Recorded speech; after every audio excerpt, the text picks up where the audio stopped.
Most traders think the market is their enemy. It's not. The market doesn't know you exist. It doesn't care about your bills, your dreams, or the money you lost last week. What destroys traders is not price. It's the environment they place themselves in, physically, mentally, emotionally, and socially, every single day. You can give the same strategy to 10 traders. 1 survives, 9 blow accounts. The difference is not intelligence, it's not luck, it's environment. Environment is the invisible hand that controls your behavior when discipline disappears. And discipline always disappears under pressure. Let's talk about the dark truth first. Your trading environment is either training you to become a professional or slowly conditioning you to self-destruct. Look at how most traders trade. Phone buzzing, Telegram alerts firing, Twitter screaming buy and sell, charts open on one screen, YouTube on the other, family noise in the background, bills in the back of the mind, fear in the chest, hope in the eyes, and then they wonder why they can't follow rules. A distracted environment creates impulsive decisions. An impulsive trader does not need the market to fail. He will fail himself. One experienced futures trader once said something simple after surviving 3 blown accounts. I didn't change my strategy, I changed the room I traded in. He stopped trading from his bed, stopped trading on his phone, stopped trading while emotional. He created a space where trading felt boring, and boring saved him. Because excitement is poison in trading. Your environment shapes your emotional temperature, and emotion is leverage you don't see. Think about this simple life example. If you want to sleep early, but you keep your phone next to your pillow, what happens? You scroll. If you want to eat healthy, but your fridge is full of junk, what happens? You cheat. Trading is the same. If your environment invites bad behavior, you will obey it, no matter how motivated you feel. Motivation is weak. Environment is permanent. Most traders try to be strong.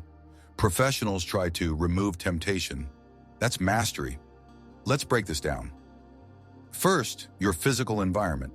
Where you trade matters more than how you trade. If you trade in chaos, your mind will mirror chaos. If you trade in comfort, your ego will get lazy. If you trade in isolation, your focus sharpens. One old-school prop trader shared that his firm banned music during trading hours, not because music is bad, but because emotion sneaks in through sound. Music changes your breathing. Breathing changes your heart rate. Heart rate changes decision speed. Decision speed changes risk. Small things compound. Your chair, your screen height, lighting, noise. These are not aesthetics. They are psychological weapons. A trader who constantly slouches will feel tired faster. A tired trader rationalizes bad trades. A rationalizing trader breaks rules calmly. That's how accounts die quietly. Second, your digital environment. This is where most traders are murdered without realizing it. If you are consuming other people's opinions while trading, you are no longer trading your plan. You are trading emotional contagion. One swing trader who finally became consistent said this: "The day I muted trading Twitter was the day my equity curve stabilized." Why? Because confidence is fragile, and exposure to noise cracks it. Every opinion you hear adds weight. Enough weight and you hesitate. Hesitation creates late entries. Late entries create fear. Fear creates exits without logic. Your phone is not a neutral object. It is an emotional amplifier. Professionals treat information like calories.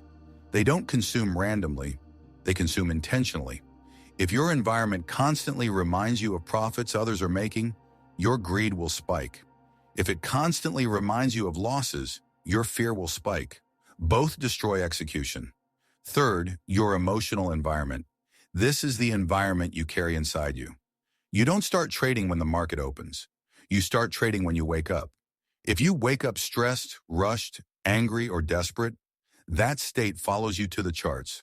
One trader shared that his biggest losses always came after arguments with family, not because the market changed, but because his internal environment was polluted. You cannot expect clarity from a mind drowning in unresolved emotion. Professionals respect emotional hygiene. They know that trading amplifies whatever you bring into it. If you bring fear, it multiplies. If you bring ego, it explodes. If you bring patience, it compounds. This is why many consistent traders have boring lives. They sleep on time. They eat simply. They avoid drama, not because they are weak, because they are protecting their edge. Fourth, your social environment. Who you listen to shapes who you become. If you surround yourself with gamblers, you will gamble, no matter how much you talk about risk management. If you surround yourself with complainers, you will blame the market. If you surround yourself with disciplined traders, silence becomes normal. One trader who moved from retail chaos to a professional desk said the biggest difference wasn't capital.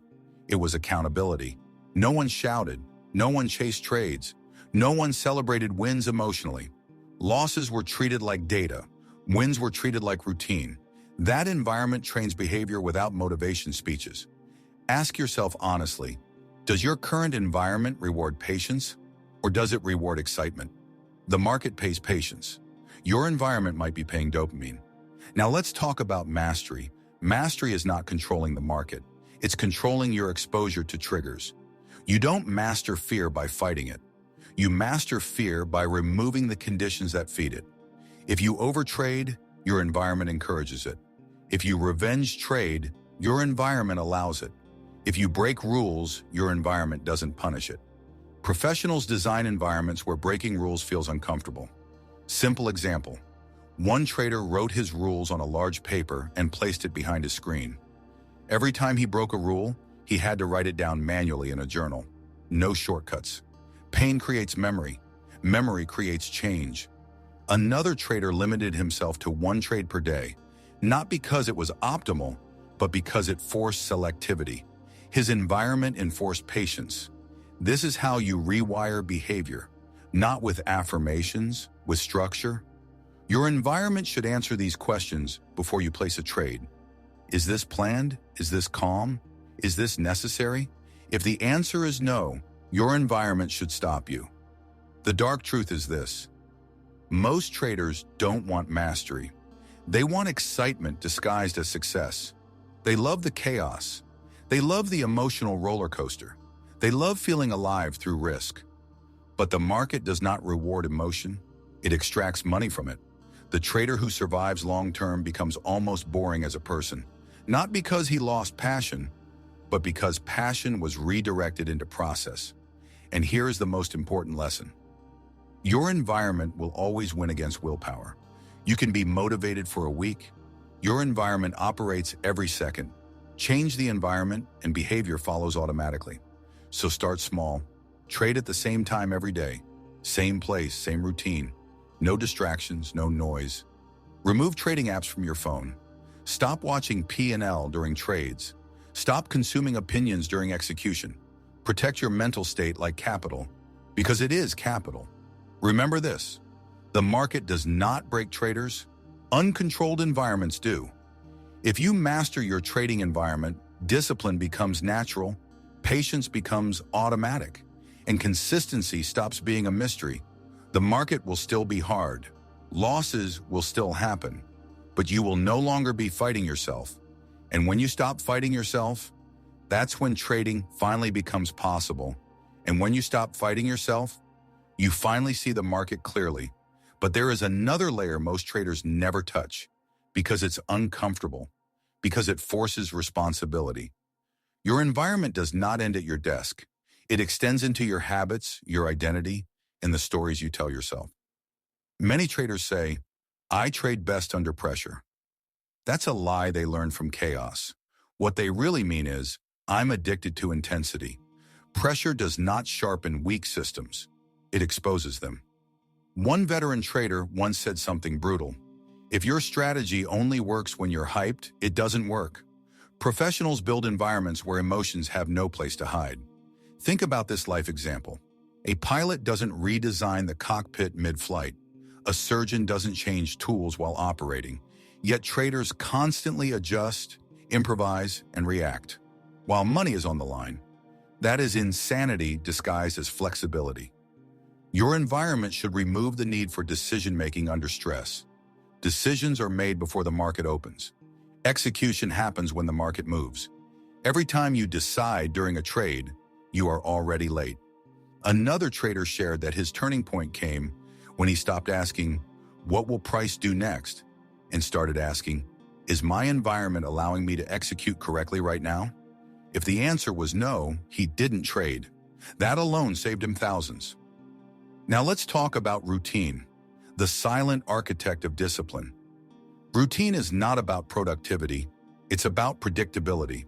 The brain loves predictability, it relaxes in it. When your routine is inconsistent, your brain stays alert. Alert becomes anxious. Anxious becomes reactive. A reactive trader cannot be consistent.